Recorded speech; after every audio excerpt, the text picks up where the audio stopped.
নমস্কাৰ সকলোকে স্বাগতম জনাইছো বিশ্বাসী বন্ধুৰ উন্নতি গুৰুত্বপূৰ্ণ ভিডিঅ'লৈ আপোনালোকে জানে যে আমি সোশ্যাল ষ্টাডি ক্লাছ কৰি আছো সো আজি হৈছে চেপ্টাৰ 4 গতিকে আপোনালোকে যদি চেপ্টাৰ 1 ৰ পৰা ক্লাছ কেইটা কৰা নাই সোশ্যাল সায়েন্সৰ কৰিব আমি ক্লাছ 6 ৰ পৰা 10 লৈকে যি কিখন বুক এডিৰ কাৰণে ইম্পৰ্টেন্ট গোটেই কিখন বুকৰে আমি কোৱেশ্চন আনসাৰ লৈ আহিছো গতিকে আজি চেপ্টাৰ 4 হৈছে ক্লাছ 10 কিতাপৰ হয় গতিকে ক্লাছ 10 কিতাপৰ চেপ্টাৰ 4 কি আছে ভাৰতীয় স্বাধীনতা আন্দোলন আৰু অসমত জাতীয় জাগৰণ আজি এই চেপ্টাৰটোৰ যিমান কেইটা কোৱেশ্চন ওলাব প্ৰতিটো কোৱেশ্চন মই আপোনালোকৰ কাৰণে লৈ আহিছো ইংৰাজীতে আৰু অসমীয়াত দুইটা ভাষাতে লৈ আহিছো বহুতে মোক কমেন্ট কৰি আছে যে দাদা ইংৰাজীত কোৱেশ্চন লাগে আৰু কিছুমানে কৈ আছে যে অসমীয়াত লাগে গতিকে ইংৰাজী আৰু অসমীয়া দুইটাতে লৈ আহিছো আপোনালোকৰ 31 ইম্পৰ্টেন্ট এমসিকিউ তাৰ পিছত আপোনালোকৰ শৰ্ট কোৱেশ্চন আছে হেকেটা আপোনাৰ গ্ৰেড 4 ৰ কাৰণে সো হেকেটা আপোনালোকৰ অসমীয়াত লৈ আহিছো গতিকে কাৰো যাতে কমপ্লেইন নাহে সকলে ইংলিশ আৰু অসমীয়া দুইটাতে চাবলৈ ট্ৰাই কৰিব ওকে সো যিসকল ক্যান্ডিডেট বা যিসকল ষ্টুডেন্ট আমাৰ বিশ্বাসী বন্ধু চেনেল আজি ফাৰ্স্ট আহিছে চেনেলটো সাবস্ক্ৰাইব কৰা নাই সাবস্ক্ৰাইব কৰি দিও কাৰণ আমি ইম্পৰ্টেন্ট ক্লাছবোৰ লৈ আহি আছো এডিৰ এক্সামৰ কাৰণে সো আজিৰ ফাৰ্স্ট কোৱেশ্চনটো চাও হকচোন আজিৰ ফাৰ্স্ট কোৱেশ্চনটো হৈছে অসমীয়া লিটাৰেৰী সোসাইটি নামৰ সংগঠনটো কিমান চনত গঠন হৈছিল The Assamese Literary Society was formed কিমান চনত গঠন হৈছিল কোনে ক'ব পাৰিব জানে ৰাতিপুৱা এখন আমি মডেল কোৱেশ্চন পেপাৰ লৈ হও আৰু আবিলে আপোনাৰ সোশ্যাল সায়েন্সৰ ক্লাছ লৈ হও আৰু এটা ক্লাছ অনা হোৱা নাই ৰিজনিং ক্লাছটো গতিকে হেতু মই কালি পৰা ষ্টাৰ্ট কৰি দিম সো আপোনালোকে যদি এইকেইটা ভিডিঅ চোৱা নাই চাব ইয়াৰ শুদ্ধ উত্তৰটো হৈছে 1872 ওকে 1872 ত কি হৈছে আসামিজ লিটাৰেৰী সোসাইটি 1872 ত গঠন কৰা হৈছে মনত থাকিব বহুত ইম্পৰ্টেন্ট কিটো কাৰণ আপোনালোকে এইকেইটা কোৱেশ্চন নেক্সট টাইম আপোনালোকে আৰু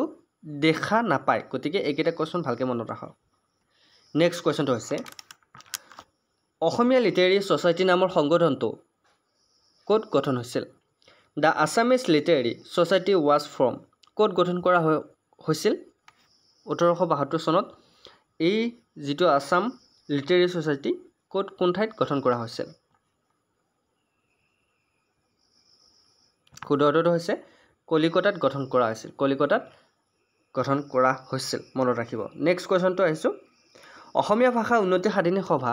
কিমান চনত গঠন কৰা হৈছিল অসমীয়া ভাষা উন্নতি সাধিনী সভা was formed কিমান চনত গঠন কৰা হৈছিল কোনে ক'ব পাৰিব অভা উষা কেতিয়া গঠন কৰা হৈছিল ইয়াৰ কাৰেক্ট আনসাৰটো হৈছে 1888 ওকে 1888 চনত 1888 চন বিলাক চাব দেই কিতাবা যোৱাকালি আপোনাৰ পাৰ্ট চেপ্টাৰ যেটো আপোনাৰ 3 আছিল পাৰ্ট 4 ভিডিওটো এটা প্ৰবলেম আছিল যে আপোনাৰ এটো মই অলৰেডি ক্লিয়াৰ কৰি দিলো গতিকে দাগ পথা মই আপোনাৰ ভুল ক্ৰমে অসমীয়াত আছিল আপোনাৰ 1840 এনে 1843 হ'ব লাগে গতিকে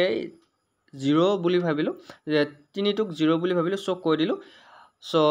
এনেকে আপোনালোকৰ চাই যাব ভালকে আনসাৰটো নেক্সট কোৱেশ্চনটো লৈ আহিছো The magazine published by the Assamia Bhasha Unnati Sadhini Sabha is অসমীয়া ভাষা উন্নতি সাধিনী সভাই প্ৰকাশ কৰা আলোচনীখন কি আছিল কোনখন আলোচনী প্ৰকাশ কৰিছিল অসমীয়া ভাষা উন্নতি সাধিনী সভাই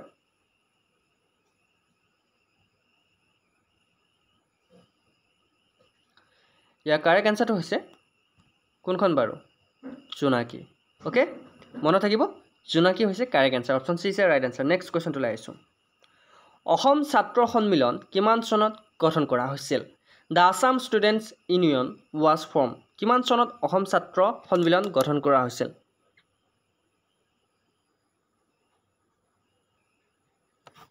ইয়াৰ কাৰেক্ট আনসাৰটো হৈছে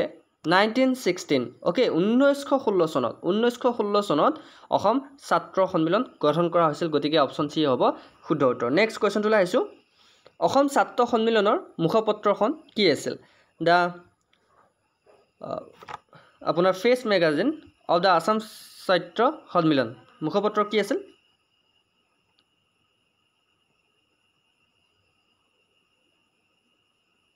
মুখপত্ৰখন কি আছিল ইয়েস মিলন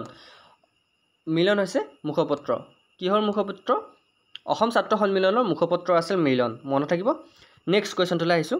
গুৱাহাটীত অনুষ্ঠিত অসম ছাত্ৰ সন্মিলনৰ প্ৰথম অধিৱেশনত সভাপতিত্ব কোনে কৰিছিল He presided over the first sessions of the Assam Chatra Sanmilon held in Guwahati. Guwahati যেটো অসম আপোনাৰ ছাত্ৰ সন্মিলন গঠন কৰা হৈছিল সভা হৈছিল যাগো সেই অসম ছাত্ৰ সন্মিলনৰ সভাত অধিৱেশনৰ সভাপতি কোনে কৰিছিল সভাপতিত্ব কোনে কৰিছিল ইয়াৰ শুদ্ধটো হৈছে লক্ষ্মীনাথ বেজবৰুৱা মনত থাকিব লক্ষ্মীনাথ বেজবৰুৱা হৈছে শুদ্ধ উত্তৰ গতিকে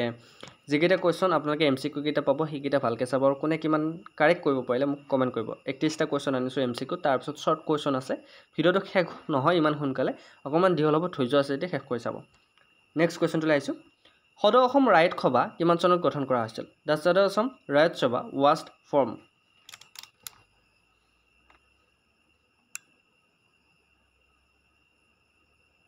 কাৰেক্ট এনচাৰটো হৈছে 1933 অ'কে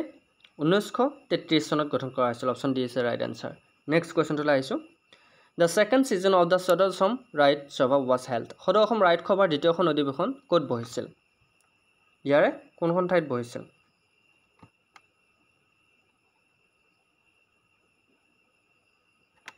কাৰেক্ট এনচাৰটো হৈছে দেৰগাঁৱত বহিছিল গতিকে option A is right answer next কুৱেশ্যনটোলৈ আহিছোঁ সদৌ অসম ৰাইট সভাৰ প্ৰথমখন অধিৱেশনত সভাপতিত্ব কোনে কৰিছিল he presided over the first sessions of the Sadou Asom Raiyat Sabha correct এনচাৰটো কি হ'ব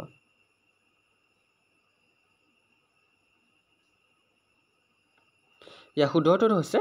নবীন চন্দ্ৰ বৰদলৈ অ'কে নবীন চন্দ্ৰ বৰদলৈ হৈছে কাৰেক্ট এনচাৰ মনত থাকিব নেক্সট কুৱেশ্যনটোলৈ আহিছোঁ অসম প্ৰদেশ কংগ্ৰেছ কমিটিৰ প্ৰথমগৰাকী সভাপতি কোন আছিল he was the first president of the Assam Pradesh Congress committee Asom Pradesh Congress কমিটিৰ প্ৰথমগৰাকী সভাপতি কোন আছিল কোন হ'ব পাৰে বাৰু য়েছ কাৰেক্ট এনচাৰ হৈছে Kuladhar Chaliha option A is right answer কোন আছিল কুলধৰ চলিহা আছিল নেক্সট কুৱেশ্যনটোলৈ আহিছোঁ অসম প্ৰদেশ কংগ্ৰেছ কমিটিৰ প্ৰথমগৰাকী সম্পাদক কোন আছিল he was the first secretary of the Assam Pradesh Congress committee who was the first secretary কোন আছিল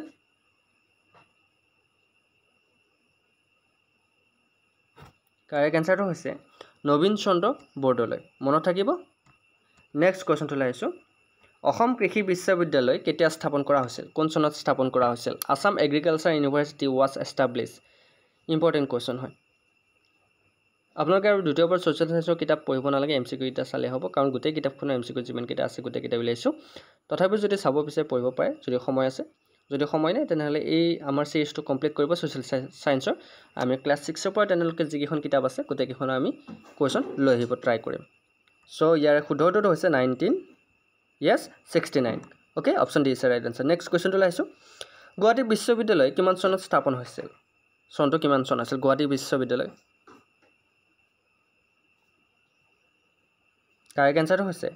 1948 চনৰ 26 জানুৱাৰীত অ'কে 1948 26 জানুৱাৰী নেক্সট কুৱেশ্যনটোলৈ আহিছোঁ শিলচৰ মেডিকেল কলেজ কিমান চনত স্থাপন হৈছিল the medical college of Shillong was establish by এই কুৱেশ্যনটো অকণমান প্ৰব্লেম আছে মই চাই দি আছোঁ এইটো শ্বিলং হৈ আছে একচুৱেলি শিলচৰ হ'ব লাগে অ'কে ইয়াৰ কাৰেক্ট এনচাৰটো হৈছে 1968 অ'কে নেক্সট কুৱেশ্যনটোলৈ আহিছোঁ গুৱাহাটী চিকিৎসা মহাবিদ্যালয় কিমান চনত স্থাপন হৈছিল Guwahati medical college was establish in Guwahati medical college কেতিয়া এষ্টাব্লিছ কৰা হৈছিল কাৰেক্ট এনচাৰটো হৈছে 1960 20 ছেপ্টেম্বৰ অ'কে 1960 চনৰ 20 ছেপ্টেম্বৰ গুৱাহাটী মেডিকেল কলেজ স্থাপন কৰা হৈছিল গতিকে মনত ৰাখিব নেক্সট কুৱেশ্যনটোলৈ আহিছোঁ উত্তৰ পূব ভাৰতৰ প্ৰথম বৃত্তিমুখী বিশ্ববিদ্যালয়খন কি আছিল the first vocational university in north east India is বৃত্তিমুখী বিশ্ববিদ্যালয়খন কোনখন আছিল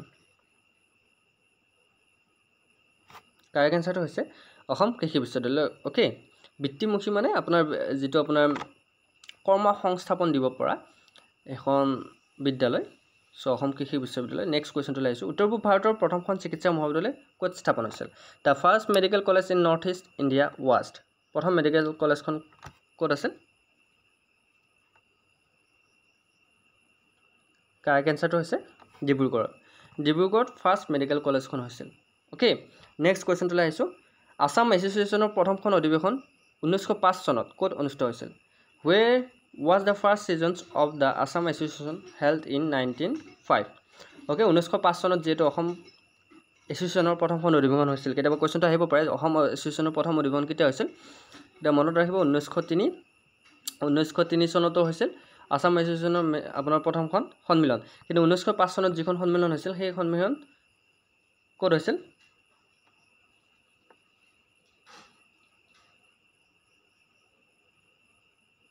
আসাম এছ'চিয়েশ্যন গঠন কৰা হৈছিল 1903 চনত ওকে 1905 চনত যিখন সন্মিলন গঠন হৈছিল সেই সন্মিলন ক'ত অনুষ্ঠিত হৈছিল অধিৱেশন হৈছিল সেই অধিৱেশন ক'ত হৈছিল অধিৱেশন হৈছিল শিৱসাগৰত মনত থাকিব নেক্সট কোৱেশ্চনটো লৈ আহিছোঁ তলত কোনজন জোনাকীৰ প্ৰথম সম্পাদক আছিল who among the following was the first editor of Jonaki জোনাকীৰ প্ৰথম এডিটৰ কোন আছিল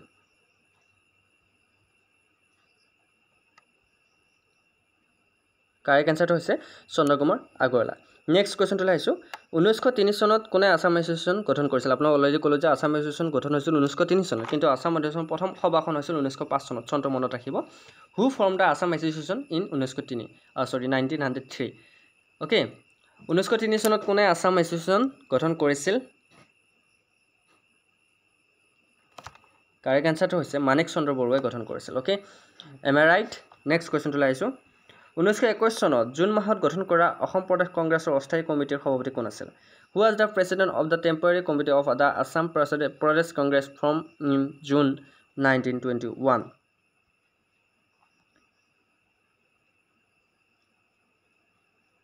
কাৰেক্ট এনসাৰটো হৈছে Kuladhar Chaliha option A right answer next কুৱেশ্যনটো লৈ আহিছোঁ অসমীয়া ভাষাক স্কুল অফিচ কাছাৰীত মাধ্যম হিচাপে পুনৰ প্ৰতিষ্ঠা কৰাৰ বছৰটো কিমান আছিল The year in which the Assamese language was re-established as the medium of instruction in school and office was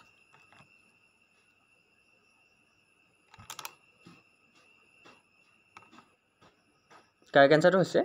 1863 চন 1873 চনটো মনত ৰাখিব 1873 গতিকে অপশ্যন এ আছে ৰাইট আনসাৰ নেক্সট কুৱেশ্যনটো লৈ আহিছোঁ অসমীয়া ভাষা উন্নতি সাধিনী সভাই প্ৰকাশ কৰা আলোচনীখন কি আছিল the magazine published by the Assamese language promotion society Asomiya Bhasha Unnati সাধিনী সভা ইয়াৰ ভিতৰত কোনখন আলোচনী আছিল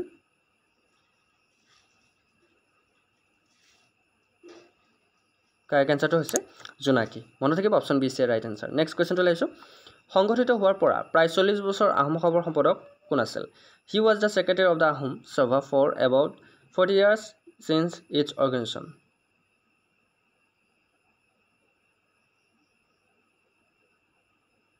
কাৰেক্ট এনসাৰটো হৈছে পদ্মনাথ গোহাঁই বৰুৱা নেক্সট কুৱেশ্যনটো লৈ আহিছোঁ কোনটো অনুষ্ঠানে 1893 চনত ৰাজকীয় কানি আয়োগৰ ওচৰত এখন স্মাৰকপত্ৰ প্ৰদান কৰি অসমৰ পৰা কানিৰ প্ৰচলন ক্ৰমান্বয়ে উঠাই দিবলৈ অনুৰোধ কৰিছিল which organization submitted a memorandum to the royal কানিজ commission in 1893 requesting the gradual evolution of কানি ফ্ৰম আছাম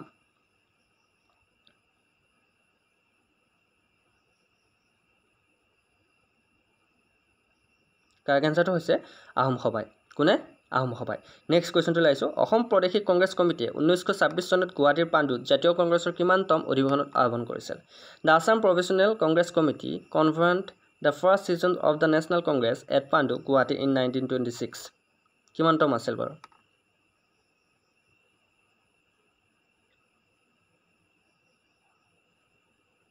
ইয়াৰ কাৰেক্ট এনসাৰটো হৈছে 41 ওকে 41তম গতিকে option D is right answer next কুৱেশ্যনটো লৈ আহিছোঁ বংগভংগৰ সময়ত প্ৰস্তাৱিত নতুন প্ৰদেশখনৰ লগত অসম শব্দটো যোগ নোহোৱাত আপত্তি দেখুওৱা সংগঠনটো কি আছিল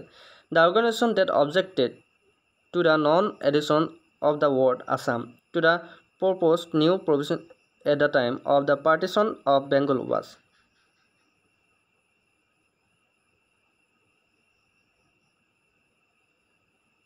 ইয়াৰ কাৰেক্ট এনসাৰটো হৈছে ইউৰোপীয় সাহিত্যক সন্থা গতিকে অপশ্যন এ আছে ৰাইট আনসাৰ নেক্সট কুৱেশ্যনটো লৈ আহিছোঁ সেৱা সংগঠন নামৰ বিপ্লৱী সংগঠনটো গঢ়ি তোলা ব্যক্তিজন কোন আছিল the person who formed the revolutionary organization call Seva Sangathan কোন আছিল ইয়েছ কুদৰটো হৈছে অম্বিকাগিৰি ৰায়চৌধুৰী অপশ্যন ডি আছে ৰাইট আনসাৰ নেক্সট কুৱেশ্যনটো লৈ আহিছোঁ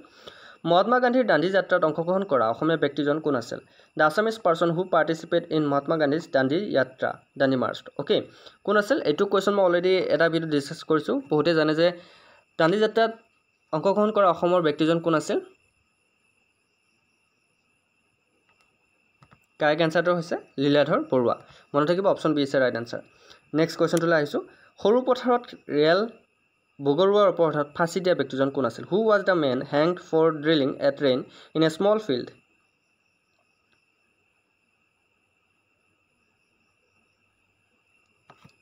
এইটো actually Sarupathar convert small field হৈছে সৰুপথাৰ ঠাইখনৰ নাম ওকে সৰুপথাৰ হৈছে ঠাইখনৰ নাম গতিকে মনত ৰাখিব who was the man hang for dealing a train in Sarupathar okay so your correct answer হৈছে কুশল কোঁৱৰ আৰু এবাৰ আহিছোঁ শৰ্ট কোৱেশ্যন এই শৰ্ট কোৱেশ্যনকেইটা মই আগতে কৈছোঁ যে এইকেইটা অকল অসমীয়াত থাকিব যিসকলে অসমীয়া প্ৰব্লেম পায় আপোনালোকে ট্ৰাই কৰিব কাৰণ আমাৰ অসমত থাকি যিহেতু অসমীয়া ভাষা নাজানে লাজৰ বিষয় কিন্তু সেইটো বহুত কিন্তু প্ৰব্লেম হ'ব বহুতে কয় যে আমি অসমীয়াত প্ৰব্লেম পাম ঠিক আছে অসমীয়াত প্ৰব্লেম পোৱা তোমালোকৰ কাৰণে ইংলিছতো লৈ আহিছোঁ কিন্তু সেইসকল ব্যক্তিৰ কি হ'ব যিসকলে অসমীয়া ভালকৈ ক'ব নাজানে অসমত থাকি গতিকে এইকেইটা কোৱেশ্যন আপোনালোকে বেয়া পালেও ভাল পালেও মই অসমীয়াত লৈ আহিছোঁ এই শৰ্ট কোৱেশ্যনকেইটা গেট 4 কাৰণে যদি গেট 3 সকলে যদি ভাল পায় ভিডিওটো লাইক কৰিব বেয়া পালে নাচাব দেই মই অনুৰোধ কৰিছোঁ কাৰণ বহুতে মোক কমেণ্ট কৰে বহুতৰ শান্তি নহয় মানুহক যে শান্তি কৰিব নোৱাৰি মই বুজি পাইছোঁ কাৰণ মই অসমীয়াত আনিছোঁ কোৱেশ্যন ইংলিছত দিব লাগে আকৌ ইংলিছত দিলে অসমীয়াত দিব লাগে গতিকে সকলোৰে সমস্যাৰ সমাধান এটুকে মই 30টা কোৱেশ্যন ইংলিছত দিলোঁ ইংলিছ অসমীয়া দুটাতে দিলোঁ সেইকেইটা ইম্পৰ্টেণ্ট চ' এইকেইটা মই শৰ্ট কোৱেশ্যন আৰু কিবা ওলাব পাৰে নেকি সেইকেইটা অসমীয়াত দিছোঁ অ'কে চ' কিবা যদি প্ৰব্লেম থাকে মোক কমেণ্ট কৰিব কাইণ্ডলি চ' আৰম্ভ কৰিছোঁ ফাৰ্ষ্ট কুৱেশ্যন হৈছে এইকেইটা স্পীড কৰি দিম গুৱাহাটী বিশ্ববিদ্যালয় প্ৰতিষ্ঠা কৰাত কোনটো অনুষ্ঠান সফল হৈছিল ইয়াৰ কাৰেক্ট এনসাৰ হৈছে অসম এছ'চিয়েশ্যন অসম এছ'চিয়েশ্যন সফল হৈছিল নেক্সট কুৱেশ্যনটো লাইছোঁ স্বাধীনতা আন্দোলনৰ সময়ছোৱাত অসমত প্ৰতিষ্ঠা হোৱা দুটা অনুষ্ঠানৰ নাম কি অসমত তেতিয়া দুটা অনুষ্ঠান গঢ়ি উঠিছিল সেই দুটা হৈছে অসম এছ'চিয়েশ্যন আৰু যোৰহাট সাৰ্বজনিক সভা কেতিয়া গঠন হৈছিল স্বাধীনতা আন্দোলনৰ সময়ছোৱাত অসমত প্ৰতিষ্ঠা হৈছিল অ'কে নেক্সট কুৱেশ্যনটো লাইছোঁ ভাৰতবৰ্ষৰ শাসনভাৰ কেতিয়াৰ পৰা ব্ৰিটিছ চৰকাৰৰ হাতলৈ প্ৰত্যক্ষভাৱে গৈছিল মনত ৰাখিব চিপাহী বিদ্ৰোহৰ পিছৰ পৰা ভাৰতৰ শাসনভাৰ ইংলেণ্ডৰ ৰাজমুকুটৰ অধীনলৈ গৈছিল নেক্সট কুৱেশ্যনটো লাইছোঁ অসমত কোম্পানীৰ ৰাজ্য বুলি কোনখিনি সময়ক কোৱা হয় 1826 চনৰ পৰা 1858 চনৰ সময়ছোৱাক অসমত কোম্পানীৰ ৰাজ্য বুলি কোৱা হয় সেইখিনি সময়ত কোম্পানীয়ে ইয়াতে শাসন কৰিছিল নেক্সট কুৱেশ্যনটো লাইছোঁ জ্ঞান প্ৰদায়নী সভা কেতিয়া আৰম্ভ হৈছিল জ্ঞান প্ৰদায়নী সভা বহুত ইম্পৰ্টেণ্ট কিন্তু এইটো চাই ল'ব জ্ঞান প্ৰদায়নী সভা 1875ত কেতিয়া হৈছিল 1875ত হৈছিল ওকে মনত ৰাখিব এই কুৱেশ্যনটো আহিব পাৰে জ্ঞান প্ৰদায়নী সভা কেতিয়া হৈছিল 1875ত নেক্সট কুৱেশ্যনটো লাইছোঁ জ্ঞান প্ৰদায়নী সভা কোনে আৰম্ভ কৰিছিল এই সভা আৰম্ভ কৰিছিল আনন্দৰাম ঢেকিয়াল ফুকন আৰু গুণভিৰাম বৰুৱাই এখেত দুজন ব্যক্তিয়ে কি আৰম্ভ কৰিছিল জ্ঞান প্ৰদায়নী সভা আৰম্ভ কৰিছিল নেক্সট কুৱেশ্যনটো লাইছোঁ অসম লিটাৰেৰী ছ'চাইটি কেতিয়া গঠন কৰা হৈছিল আমি অলৰেডি ডিছকাছ কৰিলোঁ 1872ত গঠন কৰা হৈছিল নেক্সট কুৱেশ্যনটো লাইছোঁ অসম লিটাৰেৰী ছ'চাইটি কোনে গঠন কৰিছিল দুজন ব্যক্তিয়ে গঠন কৰিছিল দেৱীচৰণ বৰুৱা আৰু গংগা গোবিন্দ ফুকনে আসাম লিটাৰেৰী ছ'চাইটি গঠন কৰা হৈছিল চনটো মই কৈছিলোঁ এই দুজন ব্যক্তিৰ নামটো কোৱা নাছিলোঁ চ' এতিয়া কৈ দিলোঁ নেক্সট কুৱেশ্যনটো আহিছোঁ অসমীয়া ভাষা আৰু সাহিত্যৰ উন্নতিৰ বাবে প্ৰথম কোনটো অনুষ্ঠানৰ জন্ম হৈছিল মনত ৰাখিব অসমীয়া ভাষা আৰু সাহিত্যৰ উন্নতিৰ বাবে জন্ম হোৱা প্ৰথমটো অনুষ্ঠান আছিল Asomiya literary society most important next কুৱেশ্যনটো আহিছোঁ অসমীয়া ভাষা আৰু সাহিত্যৰ উন্নতিৰ বাবে গঠন হোৱা প্ৰথমটো অনুষ্ঠান অসমীয়া লিটাৰেৰী ছ'চাইটি ক'ত গঠন কৰা হৈছিল কলিকতাত গঠন কৰা হৈছিল কিমান চনত 1872 চনত অলৰেডি আমি ডিছকাছ কৰিছোঁ নেক্সট কুৱেশ্যনটো লাইছোঁ অসমীয়া লিটাৰেৰী ছ'চাইটিৰ প্ৰধান উদ্দেশ্য কি আছিল ইয়াৰ প্ৰধান উদ্দেশ্য আছিল সাহিত্য চৰ্চা কিন্তু ইয়াত ৰাজনৈতিক চিন্তাৰো প্ৰকাশ ঘটিছিল নেক্সট কুৱেশ্যনটো লাইছোঁ অসমীয়া লিটাৰেৰী ছ'চাইটিৰ লগত জড়িত থকা ব্যক্তিজনৰ নাম আমি অলৰেডি ক'লোৱেই জগন্নাথ বৰুৱা আৰু মাণিক চন্দ্ৰ বৰুৱা এই দুজন ব্যক্তি জড়িত হৈ আছিল নেক্সট কুৱেশ্যনটো আহিছোঁ অসমীয়া লিটাৰেৰী ছ'চাইটি কেতিয়ালৈকে সক্ৰিয় আছিল এইটো কিন্তু মই কোৱা নাছিলোঁ অসমীয়া লিটাৰেৰী ছ'চাইটি 1885 চনলৈকে সক্ৰিয় হৈ আছিল 1885 নেক্সট কুৱেশ্যনটো আহিছোঁ অসমীয়া ভাষা উন্নতি সাধিনী সভা কেতিয়া গঠন কৰা হৈছিল 1888ত গঠন কৰা হৈছিল অসমীয়া ভাষা উন্নতি সাধিনী সভা অভাউসা নেক্সট কুৱেশ্যনটো আহিছোঁ হেমকোষ কাৰ অত্যুৎকৃষ্ট কৃতি হেমকোষ কাৰ অত্যুৎকৃষ্ট কৃতি ইয়াৰ শুদ্ধ উত্তৰটো হৈছে হেমচন্দ্ৰ বৰুৱা নেক্সট কুৱেশ্যনটো আহিছোঁ অসমীয়া ভাষা উন্নতি সাধিনী সভাৰ দ্বাৰা প্ৰকাশিত আলোচনীখনৰ নাম কি সেই আলোচনীখনৰ নাম হৈছে জোনাকী ওকে আলোচনীখনৰ নাম কি জোনাকী নেক্সট কুৱেশ্যনটো আহিছোঁ জোনাকীৰ প্ৰথম সম্পাদক কোন আছিল চন্দ্ৰকুমাৰ আগৰৱালা আমি সকলোৱে জানো ইজি যদি ভিডিওটো ভাল লাগিছে এতিয়ালৈকে ছাবস্ক্ৰাইব কৰা নাই চেনেলটো ছাবস্ক্ৰাইব কৰি দিব আৰু যদি এই পিডিএফটো লাগে আমাৰ টেলিগ্ৰাম চেনেলত জইন হৈ ল'ব পাৰে ওকে আসাম ছাত্ৰ সন্মিলনৰ প্ৰথমখন অধিৱেশন কেতিয়া অনুষ্ঠিত হৈছিল 1916 চনত অনুষ্ঠিত কৰা হৈছিল 1916ত নেক্সট কুৱেশ্যনটো লাইছোঁ অসম ছাত্ৰ সন্মিলনৰ প্ৰথমখন অধিৱেশন ক'ত অনুষ্ঠিত কৰা হৈছিল অসম ছাত্ৰ সন্মিলনৰ প্ৰথমখন অধিৱেশন ক'ত হৈছিল গুৱাহাটীত হৈছিল গুৱাহাটীত ওকে নেক্সট কুৱেশ্যনটো লাইছোঁ অসম ছাত্ৰ সন্মিলনৰ প্ৰথমখন অধিৱেশন কোনে সভাপতিত্ব কৰিছিল আমি সকলোৱে জানো ইয়াত সভাপতিত্ব কৰিছিল লক্ষ্মীনাথ বেজবৰুৱাই নেক্সট কুৱেশ্যন অসম ছাত্ৰ সন্মিলনৰ মুখ্য উদ্দেশ্য কি আছিল অসম ছাত্ৰ সন্মিলনৰ মুখ্য উদ্দেশ্য আছিল যে অসমীয়া ভাষাৰ উন্নতি সাধন কৰিব লাগে কাৰণ সেই সময়ত বঙালী ভাষাই আমাৰ অসমত দবদবাই বঙালী ভাষা চাৰিওফালে বঙালী ভাষা প্ৰচলিত হৈ আছে সেই সময়তে আমাৰ এটা মানে উদ্দেশ্য আছিল অসমীয়া ভাষাক যাতে আমি উন্নত দিশলৈ লৈ যাব পাৰোঁ নেক্সট কুৱেশ্যনটো লৈ হৈছে সদৌ অসম ৰায়ত সভাৰ প্ৰথমখন অধিৱেশন ক'ত হৈছিল জানে যোৰহাট তিলিক আমত হৈছিল প্ৰথম অধিৱেশন নেক্সট কুৱেশ্যনটো লাইছোঁ 1933 চনৰ 8 এপ্ৰিল তাৰিখে অনুষ্ঠিত সদৌ অসম ৰায়ত সভাৰ প্ৰথমখন অধিৱেশন কোনে সভাপতিত্ব কৰিছিল ইয়াৰ প্ৰথমখন অধিৱেশন সভাপতিত্ব কৰিছিল নবীন চন্দ্ৰ বৰদলৈ নেক্সট কুৱেশ্যনটো লাইছোঁ 1934 চনত দেৰগাঁৱত অনুষ্ঠিত সদৌ অসম ৰায়ত সভাৰ দ্বিতীয় অধিৱেশনত কোনে সভাপতিত্ব কৰিছিল দ্বিতীয় অধিৱেশনখনত এইটো কিন্তু বহুত ইম্পৰ্টেণ্ট কুৱেশ্যন দ্বিতীয় অধিৱেশনখনত সভাপতিত্ব কৰিছিল ডক্টৰ হৰেকৃষ্ণ দাসে কোনে ডক্টৰ হৰেকৃষ্ণ দাসে 1934 চনত যিখন দেৰগাঁৱত অনুষ্ঠিত সদৌ অসম ৰায়ত সভাৰ দ্বিতীয়খন অধিৱেশন হৈছিল তাতে সভাপতিত্ব কৰিছিল নেক্সট কুৱেশ্যনটো লাইছোঁ দেৰগাঁৱত অনুষ্ঠিত সদৌ অসম ৰায়ত সভাৰ দ্বিতীয় অধিৱেশনত কিমানজন কৃষকে অংশগ্ৰহণ কৰিছিল তেতিয়া প্ৰায় 3000 কৃষকে সেই সভাখনত অংশগ্ৰহণ কৰিছিল আহোম সভা কেতিয়া গঠন কৰা হৈছিল আপোনালোকে জানে 1893 চনত 1893 ত আহোম সভা গঠন কৰা হৈছিল যদি মই ভুল হোৱা নাই জনাব ভুল হ'লে নেক্সট কুৱেশ্যনটো লাইছোঁ আহোম সভাৰ প্ৰথমখন অধিৱেশন ক'ত হৈছিল আহোম সভাৰ প্ৰথমখন অধিৱেশন অনুষ্ঠিত কৰা হৈছিল শিৱসাগৰত ওকে নেক্সট কুৱেশ্যনটো লাইছোঁ কোন চনত আহোম সভাক আহোম এছ'চিয়েশ্যন নাম দিয়া হৈছিল 1910ত ওকে 1910ত 1910 চনত আহোম সভাক আহোম এছ'চিয়েশ্যন বুলি নাম দিয়া হৈছিল নেক্সট কুৱেশ্যনটো লাইছোঁ কোন চনৰ পৰা আহোম সভা ক্ৰমান্বয়ে দুৰ্বল হৈ পৰিছিল আপোনালোকে জানে 1950 চনৰ পৰা আহোম সভা দুৰ্বল হৈ পৰিছিল যোৰহাট সাৰ্বজনিক সভা কেতিয়া গঠন কৰা হৈছিল যোৰহাট সাৰ্বজনিক সভা 1884 চনত 1884ত গঠন কৰা হৈছিল সো মনত ৰাখিব নেক্সট কুৱেশ্যনটো লাইছোঁ যোৰহাট সাৰ্বজনিক সভাৰ প্ৰতিষ্ঠাপক সভাপতি কোন আছিল যোৰহাট সাৰ্বজনিক সভাৰ প্ৰতিষ্ঠাপক সভাপতি আছিল ৰজা নাৰায়ণ সিংহ আৰু মাজুমলীয়া ৰজা নেক্সট কুৱেশ্যনটো লাইছোঁ যোৰহাট সাৰ্বজনিক সভাৰ প্ৰতিষ্ঠাপক সম্পাদক কোন আছিল জগন্নাথ বৰুৱা আমি সকলোৱে জানো নেক্সট কুৱেশ্যনটো লাইছোঁ ব্যামফিল্ড ফুলাৰ কোন আছিল এইটো মন দিব ব্যামফিল্ড ফুলাৰ 1905 চনৰ অসমৰ মুখ্য আয়ুক্ত আছিল কেতিয়াবা কুৱেশ্যনটো আহিব পাৰে 1905 চনৰ অসমৰ মুখ্য আয়ুক্ত কোন আছিল মনত ৰাখিব ব্যামফিল্ড ফুলাৰ নেক্সট কুৱেশ্যনটো লাইছোঁ আসাম এছ'চিয়েশ্যন কেতিয়া গঠন কৰা হৈছিল আমি অলৰেডি ডিছকাছ কৰিছোঁ 1903 চনত আসাম এছ'চিয়েশ্যন গঠন কৰা হৈছিল আসাম এছ'চিয়েশ্যন কাৰ নেতৃত্বত আছিল মানিক চন্দ্ৰ বৰুৱাৰ নেতৃত্বত আছিল আৰু নকলে হ'ব নেক্সট কুৱেশ্যনটো আহিছোঁ অসম প্ৰদেশ কংগ্ৰেছ কমিটি কেতিয়া গঠন কৰা হৈছিল অসম প্ৰদেশ কংগ্ৰেছ কমিটি 1921 চনত 1921ত গঠন কৰা হৈছিল নেক্সট কুৱেশ্যনটো আহিছোঁ ভাৰতীয় জাতীয় কংগ্ৰেছ কেতিয়া গঠন কৰা হৈছিল ভাৰতীয় জাতীয় কংগ্ৰেছ গঠন কৰা হৈছিল 1885ত ওকে নেক্সট কুৱেশ্যনটো আহিছোঁ আসাম এছ'চিয়েশ্যনে কোনটো প্ৰতিবেদনৰ আধাৰত প্ৰস্তাৱিত শাসন সংস্কাৰত অসমকো সাঙুৰি লোৱাৰ দাবী তুলিছিল সেইটো হৈছে মণ্টেগো চেমছফৰ্ড ৰিপৰ্ট মণ্টেগো চেমছফৰ্ড ৰিপৰ্টত আসাম এছ'চিয়েশ্যনে শাসন সংস্কাৰত অসমকো সাঙুৰি লোৱাৰ দাবী তুলিছিল নেক্সট কুৱেশ্যনটো লাইছোঁ অসম প্ৰাদেশিক কংগ্ৰেছ কমিটিৰ প্ৰথমজন সভাপতি কোন আছিল প্ৰথমজন সভাপতি আছিল কুলধৰ চলিহা নেক্সট কুৱেশ্যনটো লাইছোঁ অসম প্ৰদেশ কংগ্ৰেছ কমিটিৰ প্ৰথমজন সম্পাদক কোন আছিল অসম প্ৰদেশ কংগ্ৰেছ কমিটিৰ প্ৰথমজন সম্পাদক আছিল নবীন চন্দ্ৰ বৰদলৈ ওকে নেক্সট কুৱেশ্যনটো লাইছোঁ অসম প্ৰাদেশিক কংগ্ৰেছ কমিটিৰ মুখ্য কাৰ্যালয় ক'ত আছে অসম প্ৰাদেশিক কংগ্ৰেছ কমিটিৰ মুখ্য কাৰ্যালয় গুৱাহাটীত আছে মনত থাকিব নেক্সট কুৱেশ্যনটো লাইছোঁ অসম প্ৰাদেশিক কংগ্ৰেছ কমিটিৰ উদ্যোগত অসহযোগৰ বাৰ্তা প্ৰচাৰ কৰিবলৈ মহাত্মা গান্ধী কেতিয়া অসমলৈ আহিছিল মহাত্মা গান্ধী অসমলৈ কেতিয়া আহিছিল 1921 চনত অসমলৈ আহিছিল কিমান মাহত আগষ্ট মাহত মনত ৰাখিব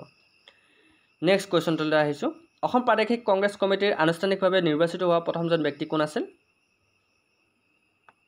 প্ৰথমজন ব্যক্তি আছিল বিশ্বৰাম মেধি ওকে নেক্সট কুৱেশ্যনটোলৈ আহিছোঁ অসমৰ প্ৰথম প্ৰধানমন্ত্ৰী কোন আছিল অসমৰ প্ৰথম প্ৰধানমন্ত্ৰী এইটো অসমৰ প্ৰথম প্ৰধানমন্ত্ৰী হৈ আছে কুৱেশ্যনটো অসমৰ প্ৰথম মুখ্যমন্ত্ৰী হ'বলৈ অসমৰ প্ৰথম মুখ্যমন্ত্ৰী কোন আছিল গোপীনাথ বৰদলৈ ওকে আমি সকলোৱে জানো গতিকে এনেকুৱা ধৰণৰ কিছুমান স্পেলিং মিষ্টেক আছে সেইবোৰ আপোনালোকে যদি মই বিচাৰি পোৱা নাই আপোনালোকে মোক ক'ব সো নেক্সট কুৱেশ্যনটোলৈ আহিছোঁ মই প্ৰায় চেষ্টা কৰিছোঁ বাৰু চেক কৰিব তথাপিও কিবা ভুল ৰৈ যাব পাৰে সেইটো আপোনালোকে দেখুৱাই দিব 1946 চনৰ সাধাৰণ নিৰ্বাচনৰ ভাৰতীয় জাতীয় কংগ্ৰেছে অসমত কেইখন আসন পাইছিল ইয়াত অসম আপোনাৰ কেইখন আসন পাইছিল অসমত 108খন আসনৰ 58খন আসন পাইছিল মনত থাকিব নেক্সট কুৱেশ্যনটো আহিছোঁ কোনটো চনত ভাৰত আৰু চীনৰ মাজত মনোমালিন্য বৃদ্ধি হৈছিল আপোনালোকে জানে ভাৰত আৰু চীনৰ মাজত 1962 চনত 1962ত মনোমালিন্য ঘটিছিল ওকে নেক্সট কুৱেশ্যনটোলৈ আহিছোঁ কোন চনত কৰিমগঞ্জৰ কৃষি গৱেষণা কেন্দ্ৰ স্থাপন কৰা হৈছিল কৰিমগঞ্জত কৃষি গৱেষণা কেন্দ্ৰ 1913 চনত কিমান চনত 1913 চনত গঠন কৰা হৈছিল 1913 নেক্সট কোৱেশ্চনটো লাইছো কোন চনত তিতাবৰত কৃষক গৱেষণা কেন্দ্ৰ স্থাপন কৰা হৈছিল তিতাবৰত 1923 চনত স্থাপন কৰা হৈছিল 1923 অসম কৃষি মহাবিদ্যালয়খন কেতিয়া স্থাপন কৰা হৈছিল অসম কৃষি মহাবিদ্যালয়খন স্থাপন কৰা হৈছিল 1948 চনত যোৰহাটত মনত ৰাখিব নেক্সট কোৱেশ্চনটো লাইছো অসমত পশু চিকিৎসা মহাবিদ্যালয় ক'ত স্থাপন কৰা হৈছিল এটো বহুত ইম্পৰ্টেন্ট কোৱেশ্চন অসমত পশু চিকিৎসা মহাবিদ্যালয় 1948 চনত নগাঁৱত স্থাপন কৰা হৈছিল ক'ত কৰা হৈছিল নগাঁৱত কৰা হৈছিল নেক্সট কোৱেশ্চনটো লাইছো গুৱাহাটী বিশ্ববিদ্যালয় কেতিয়া স্থাপন কৰা হৈছিল গুৱাহাটী বিশ্ববিদ্যালয় 1948 চনৰ 26 জানুৱাৰী তাৰিখে স্থাপন কৰা হৈছিল নেক্সট কোৱেশ্চনটো লাইছো স্যাৰ মাইকেল সেডলাৰ কোন আছিল এটো কিন্তু মনত ৰাখিবলগীয়া কোৱেশ্চন 1917 চনত ভাৰত চৰকাৰৰ নিযুক্তি দিয়া কলিকতা বিশ্ববিদ্যালয় আয়োগৰ অধ্যক্ষ আছিল স্যাৰ মাইকেল সেডলাৰ নেক্সট কোৱেশ্চনটো লাইছো বৰ্তমান গুৱাহাটী বিশ্ববিদ্যালয় চৌহদ অঞ্চলটো কি নামেৰে জনা যায় বৰ্তমান গুৱাহাটী বিশ্ববিদ্যালয় চৌহদ অঞ্চলটো গোপীনাথ বৰদলৈ নগৰ বুলি জনা যায় নেক্সট কোৱেশ্চনটো লাইছো অসম চিকিৎসা মহাবিদ্যালয় ক'ত স্থাপন কৰা হৈছিল অসম চিকিৎসা মহাবিদ্যালয় ডিব্ৰুগড়ত স্থাপন কৰা হৈছিল নেক্সট কোৱেশ্চনটো লাইছো অসম চিকিৎসা মহাবিদ্যালয়ৰ পূৰ্বৰ নাম কি আছিল এটো কিন্তু বহুত ইম্পৰ্টেন্ট কোৱেশ্চন অসম চিকিৎসা মহাবিদ্যালয়ৰ পূৰ্বৰ নাম আছিল বেৰি হোৱাইট মেডিকেল কলেজ বা মেডিকেল স্কুল প্ৰায় আহে কিন্তু বেৰি হোৱাইট মেডিকেল স্কুল ওকে মনত থাকিব অসম চিকিৎসা মহাবিদ্যালয়ৰ পূৰ্বৰ নাম আছিল Berry White medical school next কোৱেশ্চনটো লাইছো বেৰি হোৱাইট মেডিকেল স্কুল কেতিয়া স্থাপন কৰা হৈছিল বেৰি হোৱাইট মেডিকেল স্কুল মেবি 1900 চনত স্থাপন কৰা হৈছিল এই চনটো আপোনালোকে কোনে কোনে শুদ্ধকৈ ক'ব পাৰে মোক জনাব 1900 চনটো মই পাইছো সো আপোনালোকে মোক জনাব নেক্সট কোৱেশ্চনটো লাইছো ডক্টৰ জন বেৰি হোৱাইট কোন আছিল ডক্টৰ জন বেৰি হোৱাইট লখিমপুৰ জিলাৰ সিভিল সাৰ্জন আছিল কেতিয়াবা কোৱেশ্চনটো আহিব পাৰে ডক্টৰ জন বেৰি হোৱাইট কোন আছিল ডক্টৰ জন বেৰি হোৱাইট লখিমপুৰৰ জিলাৰ সিভিল সাৰ্জন আছিল নেক্সট কোৱেশ্চনটো লাইছো কোন চনত বেৰি হোৱাইট মেডিকেল স্কুলক আনুষ্ঠানিকভাৱে অসম চিকিৎসা মহাবিদ্যালয় নাম দিয়া হৈছিল এটো বহুত ইম্পৰ্টেন্ট স্বাধীনতাৰ পিছত 1947 চনৰ 3 নৱেম্বৰত মনত ৰাখিব নেক্সট কোৱেশ্চনটো লাইছো 1959 চনত অসমৰ মুখ্যমন্ত্ৰী কোন আছিল চন কেতিয়াবা চন ধৰি দিব পাৰে সেই চনটোত অসমৰ মুখ্যমন্ত্ৰী কোন আছিল ক'বলৈ অকমান টান হ'ব তাৰ কাৰণে আপোনালোকে লিষ্টখন চাব সো 1959 চনত 1959ত বিমলা প্ৰসাদ চলিহা আছিল অসমৰ মুখ্যমন্ত্ৰী নেক্সট কোৱেশ্চনটো লাইছো 1959 চনত অসমৰ বিত্তমন্ত্ৰী কোন আছিল 1959 চনত অসমৰ বিত্তমন্ত্ৰী আছিল ফখৰুদ্দিন আলী আহমেদ নেক্সট কোৱেশ্চনটো লাইছো 1959 চনত অসমৰ স্বাস্থ্য মন্ত্ৰী কোন আছিল 1959 চনত অসমৰ স্বাস্থ্য মন্ত্ৰী আছিল ৰূপনাথ বৰ্মা মনত ৰাখিব নেক্সট কোৱেশ্চনটো লাইছো অসমৰ দ্বিতীয়খন চিকিৎসা মহাবিদ্যালয় কিমান চনত বা অসমৰ দ্বিতীয়খন চিকিৎসা মহাবিদ্যালয় স্থাপনৰ উদ্দেশ্যে বিশেষজ্ঞ কমিটি কেতিয়া গঠন কৰা হৈছিল ইয়া শুদ্ধটো হৈছে 1959 চনৰ 7 নৱেম্বৰ তাৰিখে নেক্সট কোৱেশ্চনটো লাইছো গুৱাহাটী চিকিৎসা মহাবিদ্যালয়খন কোন চনত আনুষ্ঠানিকভাৱে আৰম্ভ কৰা হৈছিল গুৱাহাটী চিকিৎসা মহাবিদ্যালয়খন 1960 চনৰ 20 ছেপ্টেম্বৰত আনুষ্ঠানিকভাৱে আৰম্ভ কৰা হৈছিল নেক্সট কোৱেশ্চনটো লাইছো ডক্টৰ এছ এন শৰ্মা কোন আছিল ডক্টৰ এছ এন শৰ্মা আছিল অসম চিকিৎসা মহাবিদ্যালয়ৰ অধ্যক্ষ এটো কিন্তু বহুত ইম্পৰ্টেন্ট যেকেইটা কোৱেশ্চন আজি ডিসকাস কৰিছো হেকেইটা কোৱেশ্চন আপোনাৰ বহুত ইম্পৰ্টেন্ট যদি ভিডিওটো বোৰিং লাগিছে তেনেহলে কোৱেশ্চন পেপাৰখন ভালকৈ কোৱেশ্চন কেইটা লিখি ল'ব তোমালোকে ৰিভাইজ কৰা যাতে তোমালোকৰ আৰু প্ৰবলেম নহয় নেক্সট কোৱেশ্চনটো লাইছো শিলচৰ চিকিৎসা মহাবিদ্যালয় কেতিয়া স্থাপন কৰা হৈছিল শিলচৰ চিকিৎসা মহাবিদ্যালয় 1968 চনত স্থাপন কৰা হৈছিল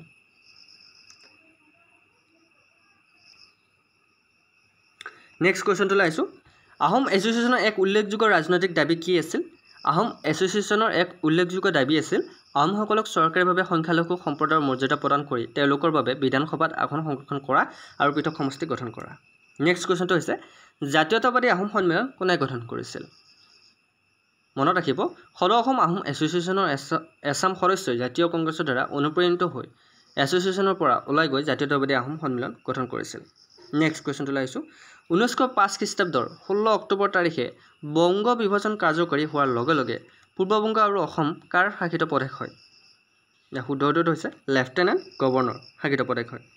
নেক্সট কোৱেশ্চনটো লাইছো গুৱাহাটীৰ এডল ছাত্ৰই সপ্তাহত 2 দিন জাহাজ ঘাটত কুলিৰ কাম কৰি উপাৰ্জন কৰা ধন কোনটো আন্দোলনৰ পুঁজিলৈ দান কৰিছিল শুদ্ধটো হৈছে স্বদেশী আন্দোলনৰ পুঁজিলৈ দান কৰিছিল নেক্সট কোৱেশ্চনটো হৈছে বাল গংগাধৰ তিলক খুৰণী স্কুল কেতিয়া প্ৰতিষ্ঠা কৰা হৈছিল এটো ইম্পৰ্টেন্ট তিলক খুৰণী স্কুল প্ৰতিষ্ঠা কৰা হৈছিল 1921 চনৰ ফেব্ৰুৱাৰী মাহত গুৱাহাটীত মনত ৰাখিব নেক্সট কোৱেশ্চনটো হৈছে অসমত অসহযোগ আন্দোলনৰ উল্লেখযোগ্য প্ৰভাৱ কি আছিল অসমত অসহযোগ আন্দোলনৰ উল্লেখযোগ্য প্ৰভাৱ আছিল কানিৰ প্ৰচলনৰ বন্ধ কৰা গতিকে অসমত কানিৰ প্ৰচলন আছিল বৃদ্ধি হৈছিল গতিকে কানিৰ প্ৰচলন বন্ধ কৰা নেক্সট কোৱেশ্চনটো হৈছে অসমত অসহযোগ আন্দোলনৰ এটা উল্লেখযোগ্য গঠনমূলক কাম কি আছিল অসমত অসহযোগ আন্দোলনৰ এটা উল্লেখযোগ্য গঠনমূলক কাম আছিল যে খাদীৰ প্ৰচলন জনপ্ৰিয় কৰি তোলাৰ লগতে ইয়াৰ উৎপাদন বৃদ্ধি কৰা কাৰণ অসহযোগ আন্দোলনৰ সময়ত অসমত আপোনাৰ ইংৰাজৰ যিবিলাক বয় বস্তু সেইবিলাক বৰ্জন কৰা হৈছিল চ' আমাৰ ভাৰতৰ এটা নতুনকৈ অসমতো এটা খাদীৰ প্ৰচলন জনপ্ৰিয় হৈ পৰিছিল নেক্সট কুৱেশ্যনটো আহিছোঁ কুশল কোঁৱৰক কিয় ফাঁচি দিয়া হৈছিল কুশল কোঁৱৰক সৰুপথাৰত ৰেল বগৰোৱাৰ বাবে ফাঁচি দিয়া হৈছিল মনত ৰাখিব নেক্সট কুৱেশ্যনটোলৈ আহিছোঁ কনকলতা বৰুৱা কোন আছিল কনকলতা বৰুৱা আছিল ভাৰত ত্যাগ আন্দোলনৰ সময়ত অসমৰ গহপুৰত পুলিচৰ গুলীত নিহত হোৱা এগৰাকী 14 বছৰীয়া ছোৱালী বৰ্তমান বীৰংগনা চ' আজিৰ আপোনাৰ ছ'চিয়েল ছায়েন্সৰ চেপ্টাৰ 4 ইয়াতে সমাপ্ত কৰিলোঁ গতিকে আজিৰ ভিডিঅ'টো কেনেকুৱা পালে জনাবলৈ নাপাহৰিব ক্লাছটো অকণমান দীঘল হ'ল চ' 30 মিনিটত আপোনালোকে এই চেপ্টাৰটো কমপ্লিট পাইছে অলৰেডি যদি ভিডিঅ'টো ভাল লাগিছে যদি আমাৰ ক্লাছবোৰ কৰি ভাল লাগে তেনেহ'লে বেলেগ একো কৰিব নালাগে চেনেলটো ছাবস্ক্ৰাইব কৰিব আৰু লগ বন্ধুকো শ্বেয়াৰ কৰিব আৰু এই পিডিএফটো যদি লাগে আমাৰ টেলিগ্ৰাম চেনেলৰ বিশ্বাস বন্ধুত জইন হৈ ল'ব চ' এইটো ভিডিঅ' ইমানটা সমাপ্ত কৰি নেক্সট ভিডিঅ' আকৌ লগ পোৱাৰ প্ৰতিশ্ৰুতি জয় হিন্দ জয় অসম